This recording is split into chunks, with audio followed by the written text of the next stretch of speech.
Ahojte, na našom gymnáziu Konštantínova 2 v Prešove sme si v rámci príprav na prijímacie pohovory na naše gymnázium pripravili sériu takýchto videí, kde budeme mať opakovanie z matematiky. V každom videjku bude 10 rôznych úloh. Toto video je zamerané na opakovanie na 5-ročné, respektíve 4-ročné gymnázium.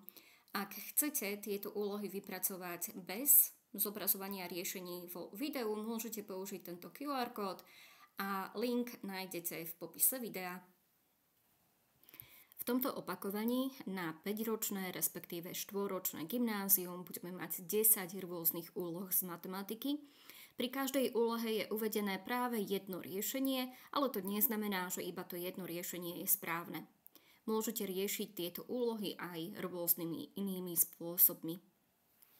Začneme prvou úlohou, kde máme vypočítať 3,2 promile z 81. 1% zo základu nám predstavuje 1/100 zo základu. 1 promile zo základu nám predstavuje 1/1000 zo základu. To znamená, že ak vydelíme 81 deleno 1000, dostávame 1 promile. Ak chceme vypočítať 3,2 promile, tak to znamená, že musíme to číslo 0,81 tisícin vynásobiť krát 3,2, dostávame 0,2592 desaťtisícin, čo nám predstavuje 3,2 promile z 81. V druhej úlohe máme určiť, aká je veľkosť uhla delta na obrázku. Obrázok je len ilustračný. Takže, keď vieme, že veľkosť tohto uhla je 70 stupňov, to znamená, že aj veľkosť tohto uhla bude tiež 70 stupňov, pretože tento a tento uhol budú vrcholové uhly. Ak vieme, že veľkosť tohto uhla je 145 stupňov, to znamená, že vieme vypočítať aj veľkosť tohto uhla, pretože dokopy nám to dáva 180 stupňov, je to uhol priamy. Tento uhol a tento uhol, tieto uhly sú susedné uhly. Tým pádom vieme vypočítať veľkosť tohto uhla, pretože sú to vnútorné uhly v trojuholníku. Súčet vnútorných uhlov v trojuholníku je 180 stupňov, čiže keď vypočítame 180 stupňov mínus 70 stupňov mínus 35 stupňov, dostaneme 75 stupňov. A keď poznáme veľkosť tohto uhla, tak tým pádom veľkosť uhla delta sa bude rovnať tiež 75 stupňov, pretože tieto dva uhly sú vrcholové. Tretia úloha. Pán náročný si vzal pôžičku vo výške 7500 eur. Po jednom roku zaplatil úrok 225 eur. Aká je úroková miera pôžičky pána náročného? 7500 eur môžeme považovať za 100%. Tým pádom vieme vypočítať, koľko percent nám bude predstavovať suma 225 eur. Môžeme tu využiť priamu úmernosť, čiže môžeme to počítať cez trojčlenku. X ku 100 sa bude rovnať 225 ku 7500. Vypočítame si x ako 225 krát 100 deleno 7500 a dostávame správny výsledok 3%. Štvrtá úloha. Chceme zo vzorca pre výpočet obsahu pravouhlého trojuholníka vyjadriť neznámu b. S sa rovná a krát b deleno 2 je tento vzorec. Chceme vyjadriť neznámu b, to znamená, že vynásobíme ako prvé obidve strany rovnice dvojkou, aby sme sa zbavili menovateľa. Dostávame 2 krát s sa rovná a krát b. Chceme osamostatniť b, to znamená, že obidve strany rovnice vydelíme ačkom. Dostávame 2 krát s lomeno a sa rovná b, ale to je to isté ako b sa rovná 2 krát s lomeno a. Piata úloha. Trojuholník, ktorého dva vnútorné uhly majú veľkosti 25 stupňov a 49 minút a 64 stupňov a 11 minút, je a my máme určiť, aký je tento trojuholník. Takže zistíme si veľkosť tretieho vnútorného uhla v trojuholníku. Môžeme počítať 180 stupňov mínus 25 stupňov 49 minút mínus 64 stupňov 11 minút, alebo môžeme si 180 stupňov nahradiť ako 179 stupňov a 60 minút. Takto sa nám bude ľahšie počítať z pamäti. Keď si to vypočítame, dostaneme, že veľkosť toho tretieho vnútorného uhla je 90 stupňov, čiže to znamená, že daný trojuholník je pravouhlý trojuholník. 6. úloha. V taške máme 12 červených, 8 zelených, 5 modrých, 15 ružových guľôčok. Náhodne vyberieme jednu guľôčku. Aká je pravdepodobnosť, že vytiahneme ružovú guľôčku?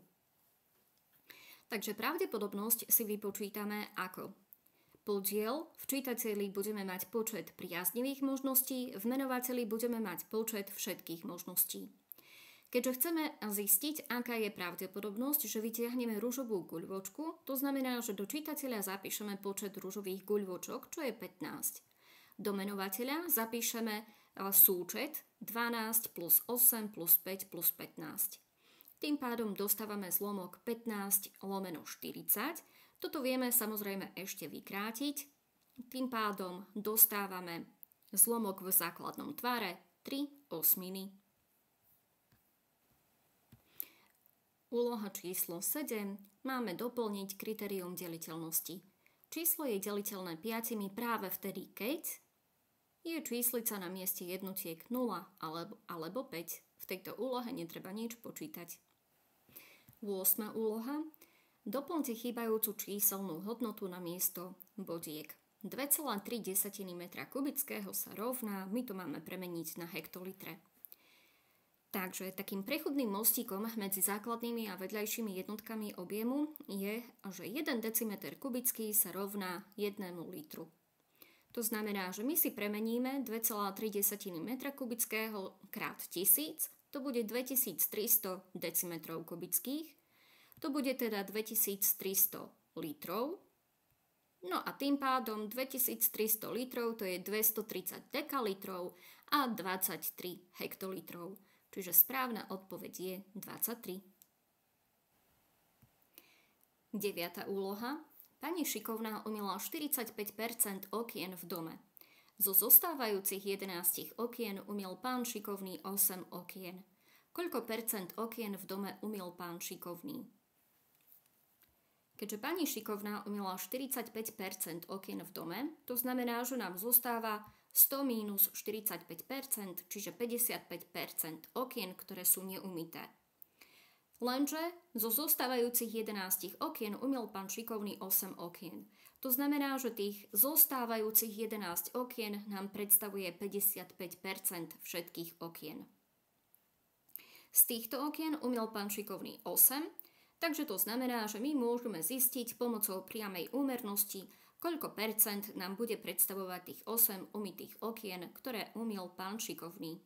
Využijeme tú trojčlenku, x ku 55 sa rovná 8 ku 11, vypočítame si x ako 8 krát 55 deleno 11, dostávame, že x sa rovná 40%.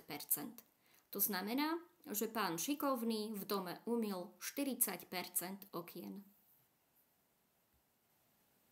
10. úloha. Chceme vypočítať obsah útvaru v centimetroch štvorcových na obrázku vyznačeného zelenou farbou. Rozmery sú uvedené na obrázku, zároveň máme povedané, že obrázok je len ilustračný a do odpovede máme zapísať číselnú hodnotu zaokrúhlenú na 1/10 miesto.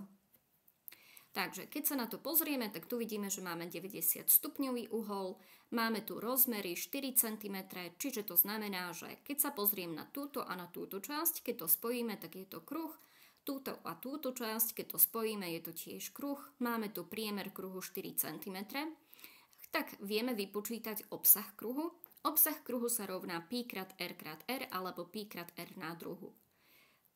Keďže máme tie kruhy 2, tak to znamená, že obsah tohto zeleného útvaru vypočítame ako 2 krát obsah jedného kruhu, čiže pi krát r alebo pi krát r na druhu. Vypočítame si to.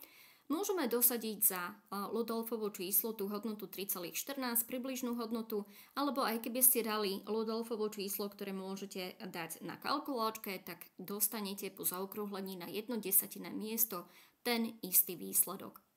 Takže dostávame obsah tohto zeleného útvaru 25,1 cm štvorcových. V tomto prvom opakovaní je to teda všetko, na budúce budeme pokračovať a ak sa vám to aspoň trošku páčilo, nezabudnite dať like a odber. Pekný deň!